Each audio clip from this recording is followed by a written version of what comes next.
আমরা এখন যাচ্ছি বন্যা দেখতে। তোমরা আমাদের সাথে দেখতে থাকো, আমি যতদূর পারবো ফ্রেমবন্দি করার চেষ্টা করবো। এই যে চিত্র তুলে ধরছে, এটা আমাদের গ্রামের এলাকার মধ্যে জল চলে এসেছে। অবস্থা দেখো কোথায় জল এসছে, এখানে মেন রোড। এমনিতেই বৃষ্টি না হওয়ার কারণে কৃষকেরা ধান রোপণ করতে পারেনি। খুব কষ্ট করে তারা সাবমার্সিবলের জল থেকে কিছুটা পুঁতেছিল ধান, তো সেই ধান বন্যায় সব ডুবে গেছে। আমরা এখন চলে যাচ্ছি আমাদের যে নদীর মেন ব্রিজ সেইটা দেখার জন্য।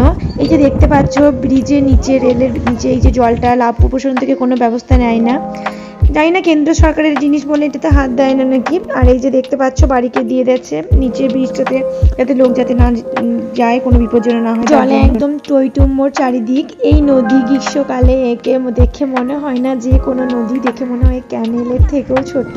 তো সেই নদী কেমনভাবে জল ছাড়ার জন্য তার নিজের রূপ নিয়েছে, কেমনভাবে এই নদী ফুসছে, তার জন্য গোটা এলাকা জলমগ্ন, সেই চিত্রটা আমি তুলে ধরলাম। খুব আনন্দ করছে বাবু, ও তো বুঝতে পারছে না যে বন্যা কি জিনিস। ও ভাবছে যে এত জল একদম নিয়েই আমরা চলে এসেছি ওকে দেখানোর জন্য, ওকে সবটা বোঝানোর জন্য যে বন্যা কেমন হয়, কিরকম ভাবে মানুষের কতটা ক্ষতি হয় হতে পারে।